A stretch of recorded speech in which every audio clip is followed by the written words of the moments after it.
குரங்கு. அது சாதாரண குரங்கு இல்ல, சாராயம் குடிச்ச குரங்கு. அடிக்கடி நம்மை மாற்றிக்கொண்டு இருக்கிறது.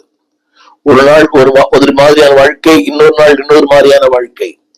காலங்கள் மாறும்போது, சூழ்நிலைகள் மாறும்போது, உலகங்கள் மாறும்போது நம்மை மாற்றிக் கொள்ளுகிறோம். உங்களுக்கு தெரியும் நினைக்கிறேன், இந்த 21ஆம் நூற்றாண்டில உலகமே இன்றைக்கு மாறிக்கொண்டிருக்கிறது. எங்கு பார்த்தாலும் புதிய புதிய புதிய நவீன உடைகள், இல்ல நவீன கலாச்சாரங்கள், திருச்சபைகள் கூட இன்றைக்கு மாறிக்கொண்டிருக்கிறது.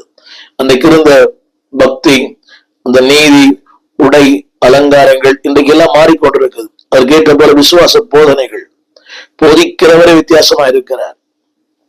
ஊடகத்துல பார்க்கலாம், போதிக்கிறவரே டிஷர்ட் போட்டு அவர் வித்தியாசமா இருக்கிறார், நீண்ட முடி, மாடர்ன் ஸ்டைல்ல இருக்கிறார். என்னை கேட்டுக்கொண்டு நம்புதே பிள்ளையே, சோரம் போகிற உங்கள் இதயத்துக்கு உங்கள் கண்களுக்கும் ஏற்க நடவாமல்.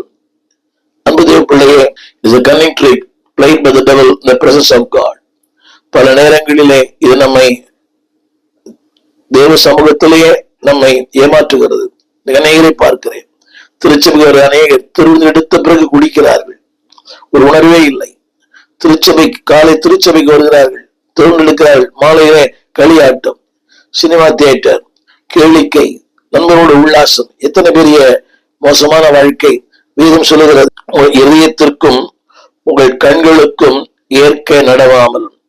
அது சொல்றாரு, அதை பார்த்து, எதை பார்த்து? என் வார்த்தைகளை பார்த்து, என்னுடைய செய்தி, என்னுடைய வசனத்தை பார்த்து. இரண்டாவது, கர்த்தரின் கற்பனைகளின்படி எல்லாம் நினைத்து அவைகளின்படி எல்லாம் செய்யும்படிக்கு அது உங்களுக்கு தெளிவாய், அது உங்களுக்கு நோக்கமாய் இருக்க வேண்டும். இன்றைக்கு தேவனுடைய வார்த்தை சொல்லுகிறது. ஒரு 5 குறிப்புகளை நான் வேகமாய் சொல்ல விரும்புகிறேன். வஸ்திரத்தில் உள்ள மேன்மை.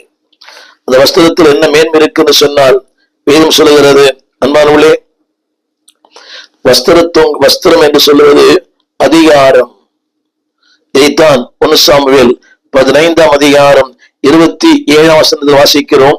1 சாமுவேல் 15:27, 26ஆம் வசனத்தை சேர்த்து வாசிக்கிறேன். சாமுவேல் சவுலை பார்த்து, நான் உம்மோடு கூட திரும்பி வருவதில்லை. சாமுவேல் சவுலை பார்த்து, நீ கர்த்தருடைய வார்த்தையை புறக்கணித்தாய், நீ இஸ்ரவேலின் மேல் ராஜாவாயிராதபடிக்கு கர்த்தர் உம்மையும் புறக்கணித்து தள்ளினார் என்றான். இது ஒரு தீர்க்கதரிசியின் வார்த்தை. அப்பொழுது 27ஆம் வசனம், போகும்படி சாமுவேல் திரும்புகிற போது சவுல் அவன் சால்வையின் தொங்கலை பிடித்து கொண்டான், அது கிழிந்து போயிற்று. படிக்கிறேன்.